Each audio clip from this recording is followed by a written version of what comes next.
TGIF, welcome to my channel. This is Bruce the Boss, and before we get started, don't forget to subscribe to this channel, like this video, comment on this video. I want to hear your thoughts.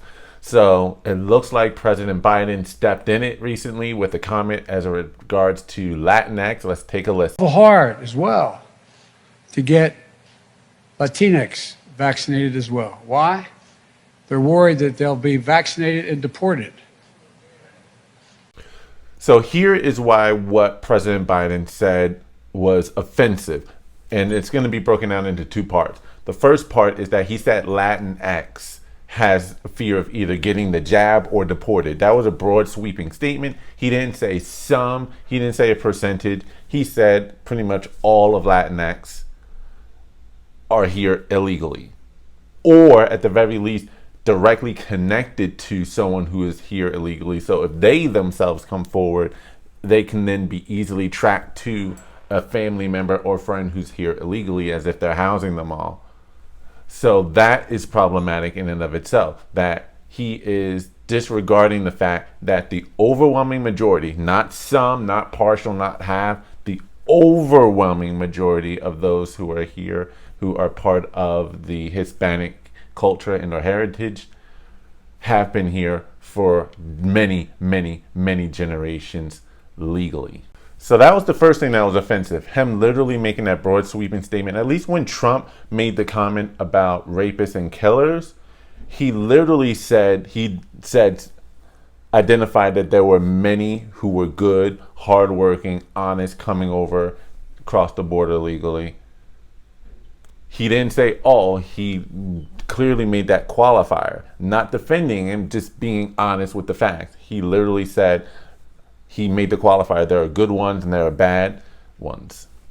But there was no qualifier here at all. He just made a general statement, President Biden, that is, that they're all here illegally. The second reason why it's offensive is just the term itself, Latinx.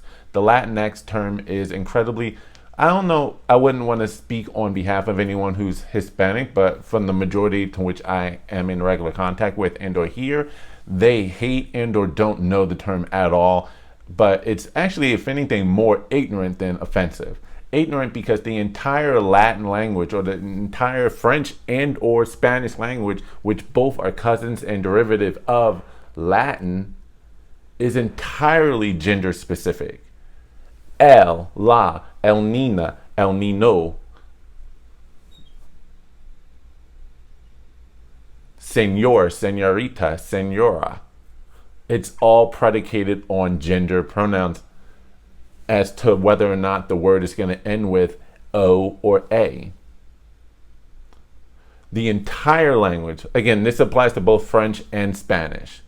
And so, but just focusing on Spanish, you cannot have gender neutrality in the language. It's baked into it. It's not like English, whether you're talking about American English, United States English, British English, or English as it's really called. And then you have Australian English that can adapt to new words, new phrases, create new words, and or just use gender neutral words that are already in existence. That's not how the French and Spanish language works. And if you try to use term Latinx, that's extremely ignorant of the entire language. You would have to get rid of the entire language completely, because otherwise you cannot fit words like, again, El Nino or La Nina, Los Sombreros, Los Angeles. Like, the reason why it's Los Angeles is because it's masculine, LOS.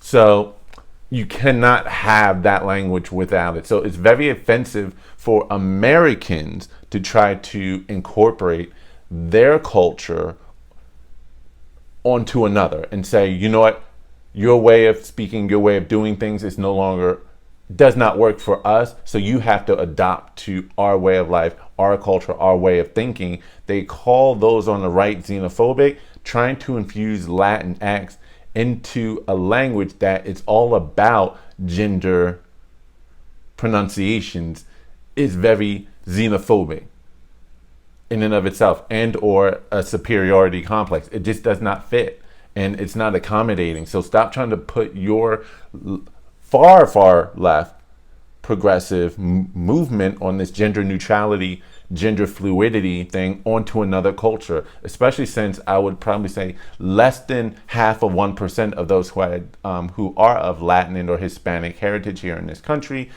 even like and or support that term. So you're trying to change an entire demographic based upon less than 1/2 of 1%, if that. I may even be generous with that number. So that's the video there. Let me know what you think in the comment section. Do you have a problem with him making a broad sweeping statement about Hispanics here in this country all being either illegal and or related and directly connected to someone illegal? And then what about the term Latinx as it pertains to whether or not if it fits with the Spanish language in and of itself? Do you also find it xenophobic and or a superiority complex of English speaking Americans to try to place their values and their culture and way of looking at gender onto an existing language that's been around for centuries, maybe even going back over a millennium, and saying, you know what, no, your language no longer works for us anymore, we're going to change it. Again, it just does not work. You cannot add X at the end of every Spanish word. It just would not sound right at all. It would not work in the slightest. Go ahead and try. But again, let me know what you think in the comment section. If you're not yet subscribed to this channel, go ahead and subscribe, like this video, comment on this video, share this video. This is Bruce the Boss Brooks, and I'm out. Peace.